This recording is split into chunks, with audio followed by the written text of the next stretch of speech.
said you wanted to do the Golden Dome. You've got a lot of ideas for America. But then earlier you said you wanted to cut $1 trillion in defense spending, right? I didn't say I was. You're not going to. So I was like, which is it? Are you cutting defense spending or are you building us up? I never said defense spending. Okay, because I think you were talking about denuclearization, and that's where the cutting of the spending came in. I never said cut. No, it's not in these days. I'd love to cut defense spending, but not now. Because you have China, you have Russia, you have a lot of problems out there. No. In fact, no, what I have said is we spend a lot of money on nuclear missiles, nuclear weapons. The level of destruction is beyond anything you can even imagine. It's just bad that everybody has to spend all this money on something that if it's used, it's probably the end of the world. Wow.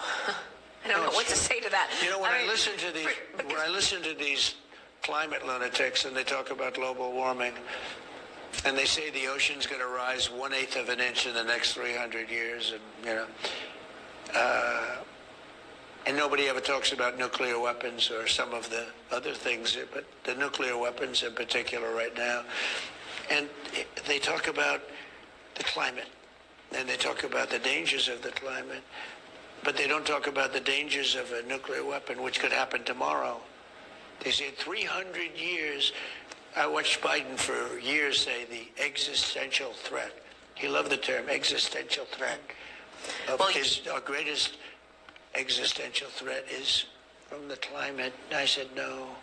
The greatest is sitting in shelves in various countries called nuclear weapons that are big monsters that can blow your heads off for miles and miles and miles.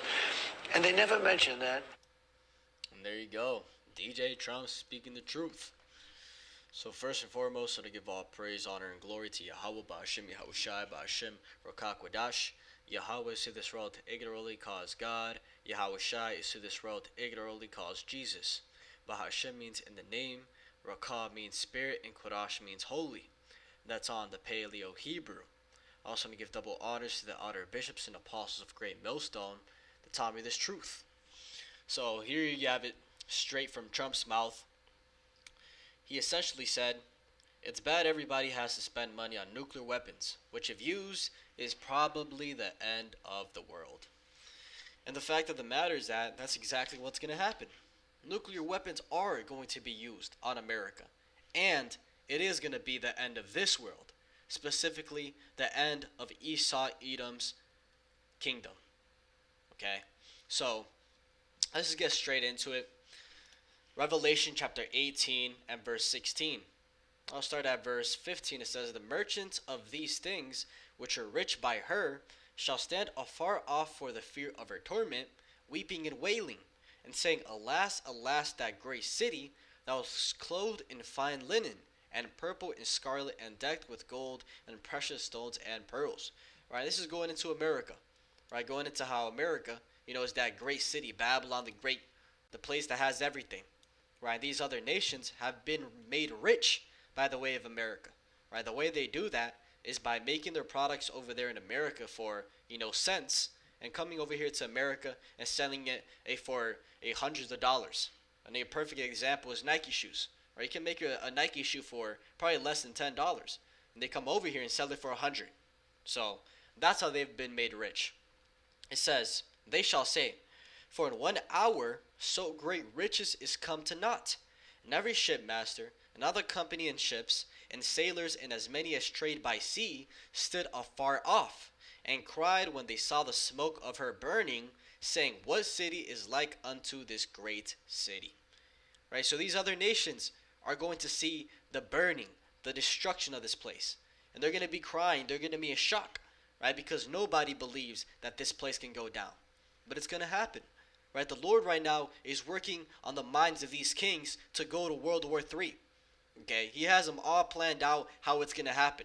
He's literally moving the chess pieces. So when Trump comes out talking about how, hey, the end of the world, nuclear missiles, that's the Lord showing you what he's got in store. Right, and here it is, he has the prophets, day in and day out, telling you this. It's just the fact that, hey, these people are completely asleep, right? The only way they'll actually believe is if Esau Edom comes out and says it. Right, here it is, we're saying it every single day, every single week, but unless Daddy Esau comes and says it, hey, these niggas won't believe it, right? They're still under that slave mentality. But getting back to the point, this place is gonna get nuked, right? The key to understand that is it says that in 1 hour this place is gonna burn. The only way for that to happen is nuclear missiles. Right? Let's actually search it up right now. Let's search it up. How fast can an ICBM from Russia come to America? Right? Because Russia are gonna be, the big dogs that destroy this place. And there you go. An ICBM from Russia could reach the United States in roughly 30 to 45 minutes during the mid-course phase. Exactly as the scriptures say. In 1 hour, this place is going to be destroyed. 20 to 30 minutes. So, there you have it. Hey, the prophecies are literally jumping out the book. And that means that, hey, soon, very, very soon, the Most High is going to start ramping up his judgments. Right, and a perfect sign for that was the fact that this Passover, we had a blood moon. That right there was super symbolic. So, hey, the Most High is showing the signs and shit is about to turn up. Let's get what he just said, the end of this world. That's what the scriptures say. The end of Esau's world. This is 2 Peter chapter 3 and verse 10. It says, "But the day of the Lord will come as a thief in the night, in the which the heavens shall pass away with a great noise, and the elements shall melt with fervent heat. The earth also and the works that are therein shall be burned up." Right? And when you think about it, what is going to cause the heavens to pass with a great noise and elements, completely just melt with fervent heat? Nuclear missiles. It says, "Seeing then that all these things shall be dissolved, what manner of persons ought ye to be in all holy conversation and godliness?" Right? Knowing that all of this is going to be destroyed, how are you supposed to be conducting yourself? Right? Hey, if you're truly part of the elect, seeing videos like this is supposed to put you in the spirit. It's supposed to make you look at your life and reflect, how you're fucking up and what you need to fix. Right? Because Yahweh Shai said himself, right? He said that, hey, these people, they can look at the sky, and see that it's gonna rain soon. They can let's get that in Matthew chapter 16. Matthew chapter 16 and verse 1, it says, "The Pharisees also with the Sadducees came, and tempting desired him that he would show them a sign from heaven. He answered and said unto them, When it is evening, you say, It will be fair weather, for the sky is red. And in the morning it will be foul weather today, for the sky is red and lowering. O ye hypocrites, ye can discern the face of the sky, but can ye not discern the signs of the times?" Right, and that is the point, is that these people, they look at everything but the signs of the Most High. They know how to tell it's going to rain today, but they can't tell that we're in the end times. Right? Trump talking about, hey, the end of the world is going to happen by nuclear missiles. We've been telling you that for 40 years. Okay, the prophets, okay, the men of great millstone, starting with the Apostle Tahar, just talking about how America, Babylon, is going to be destroyed by nuclear missiles. And here it is, slowly, it's coming to pass. We're in those times. So, it says, "Looking for and hasting unto the coming of the day of God, wherein the heavens being on fire shall be dissolved, and the elements shall melt with fervent heat. Nevertheless we, according to his promise, look for new heavens and a new earth, wherein dwelleth righteousness." Right, and that's going into how we're looking for the kingdom of heaven. Right, because when it talks about a new heaven and a new earth, it's not talking about an actual new earth. Right, that word new goes into the Greek word kainos, which means refresh, recently made fresh. Right, and the world is going to be refreshed because the Israelites are going to be ruling in righteousness. Okay, the world, okay, the globe, the land is actually going to be able to rest. The animals are actually going to be able to be in their natural cycle. Everything's going to go back to how it's supposed to be, a perfect balance.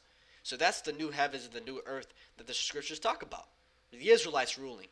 And that's why he said that if that happens, that's the end of the world. Right? But it's not the end of humanity forever. It's the end of Esau's world, Esau's kingdom. It says that in 2nd Ezra chapter 6 and verse 9, literally how he said the end of the world. For Esau is the end of the world, and Jacob is the beginning of it that followeth. Right? Because Esau is the last kingdom. The Edomites are going to be the last nation to rule the earth before the Israelites rule the earth in righteousness. Right? So Esau is the end of the world, and Jacob is the beginning of it that followeth. And it's coming. It's coming. Those missiles, have a specific month, week, and day that they're going to hit. And every single day that passes by, it's getting closer and closer and closer. Esau is the end of the world. It's going to happen by that fire, man. Here we got Trump saying it. Okay? Trump.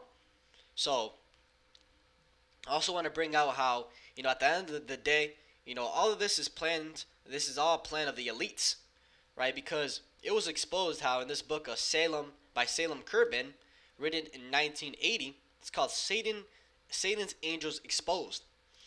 Written in 1980, by the way, he said, the three wars, planned or coincidence, right? He goes into World War I, World War II, and World War III.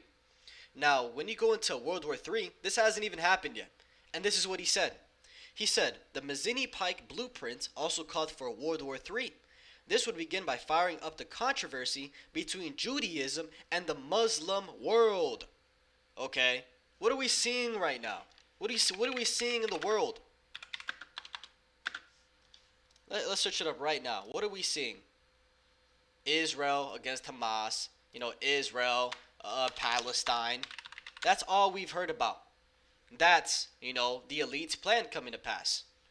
The Judaism, right, the Israelis against the Muslim world, against Lebanon, against Iran, Hamas, Palestine. Hello?